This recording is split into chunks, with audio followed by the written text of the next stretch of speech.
Where would the WCI be without the white coat investor? This is sort of a thought experiment. I'm curious where you would be financially if you didn't have the added income from your non-physician work. If you had just stuck to your day job of being an emergency physician, lived frugally, and followed your original written financial plan, would you have been able to meet all your financial goals by this time? Almost like a parallel universe Jim Dahle. Essentially, you'd have to go back to 2011 and calculate how much you would have earned if you stayed on as a full-time physician, and also remove any additional income you've received by running the white coat investor.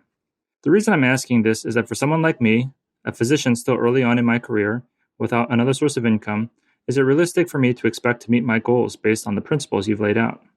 Please don't get me wrong, I'm appreciative of the knowledge you share and know you must put in a tremendous amount of work to make the white coat investor work, and you deserve the success you've created, but your financial path is not like the rest of us. Well, this is a fun question to talk about. I bet you didn't think I was actually going to put this one on the podcast, did you? This is something I've thought about a lot, actually. And it's been a fun ride with the white coat investor. 2011, 2012, 2013, we really didn't make much money as a white coat investor. It was not worth the time I was putting into it from a financial perspective by any means. I liked the trend I was seeing then, but the actual amount of money was not very much. But after that, we started making more and more money with it. We now have about 12 people working for us here at the White Coat Investor. And so that's been a really fun part of entrepreneurship, is creating not only jobs, but great jobs. We think we have the world's best 401k. And we have a lot of very happy employees who've been able to work from home on their own time and make a lot more money than they thought they would be able to make with whatever they were doing before they came to work for the White Coat Investor. So we think it's a great place to work, and we've really enjoyed that aspect of it. But there's no doubt that we make a lot more money than we would make if the White Coat Investor had never been financially successful. I've written about that a number of times, and there's a lot of truth to it. We would still eventually have bought a wake boat. Maybe it would have been a used wake boat. Maybe we would have bought it a couple of years later.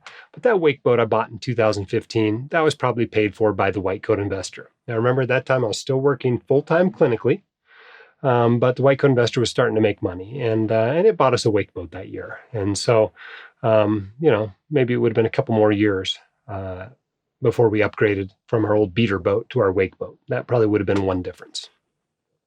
This home renovation we completed about a year ago, I would have never done that. Never would I have done that on my clinical income. Maybe we would have done some little tiny home renovation, something like that, but we would have never done this massive renovation where we took excavators to the walls and built all this space for the White Coat Investor and fancied everything else up. We wouldn't have done that renovation without White Coat Investor income. Those are probably the two main differences in our lifestyle as far as how the White Coat Investor has changed how we live. But remember that I was 5 years out of residency before we even started the White Coat Investor, and really 8 or 9 years out of residency before it ever started making any significant amount of money. And so we were already millionaires from my clinical income before the White Coat Investor really took off. So that first million was all just brute force saving from clinical income. And remember, my clinical income those first 4 years out of residency was not very much. It was about $120,000, $130,000 because I was in the military. I was a military doc and didn't make that much in the military. Now, I didn't have big student loans, but I certainly wasn't making tons and tons of money. In fact, that first 7 years that it took us to become millionaires, my average income was $180,000 a year, right? Because 4 years in the military, a couple of years as a pre-partner before I started making the big bucks. But when we drafted up our original financial plan back when I was in residency, we drafted it up assuming that I would have an income of about $225,000 a year going forward. And we drafted it up enough, drafted up a plan that would allow me to basically cut back to part-time work in my 50s and then probably work until I was about 60. That was kind of the plan. And so, I wouldn't have cut back quite as quickly from my work without the White Coat Investor because I'm already down to about where I didn't think I'd be until my early 50s, and I'm only 46. So I'm maybe 6 years ahead of that plan to cut back on my work.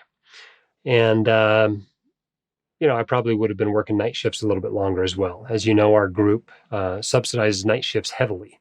And so there's a real financial incentive to work a few night shifts. And I dropped my night shifts a few years ago, partly because I had the White Coat Investor income. Would I have done that eventually? Yes, but it probably would have been a few more years. So those would be the main differences. So what would my net worth be today, 15 years out of residency, if the White Coat Investor had never come along? I think we would probably be at this point, because I ended up making more money clinically than I had expected when we originally drafted that plan.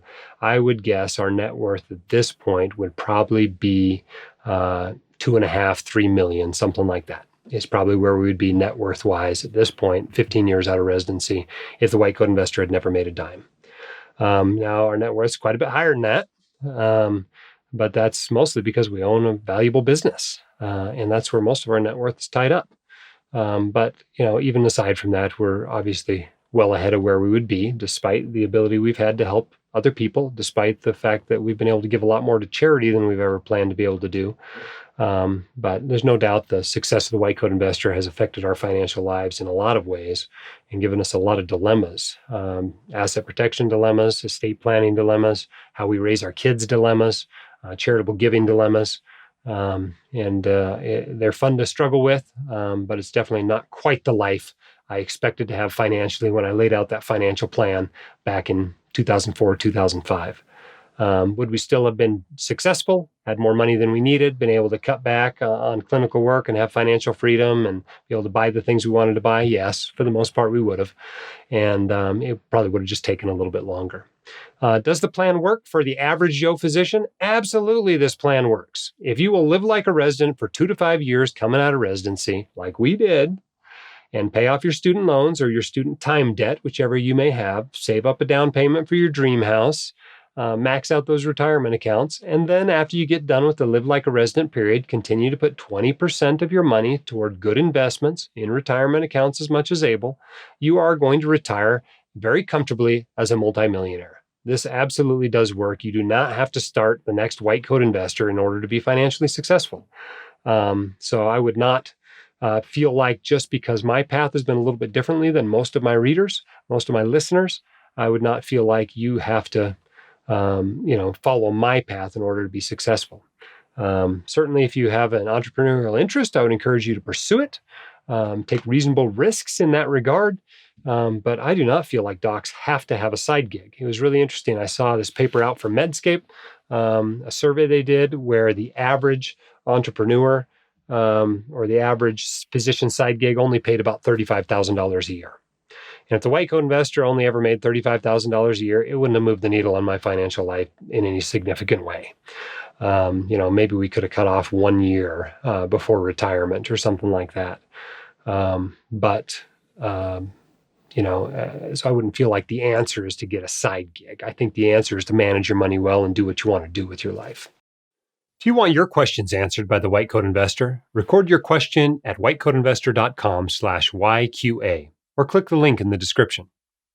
My dad, your host, Dr. Dahle, is a practicing emergency physician, blogger, author, and podcaster.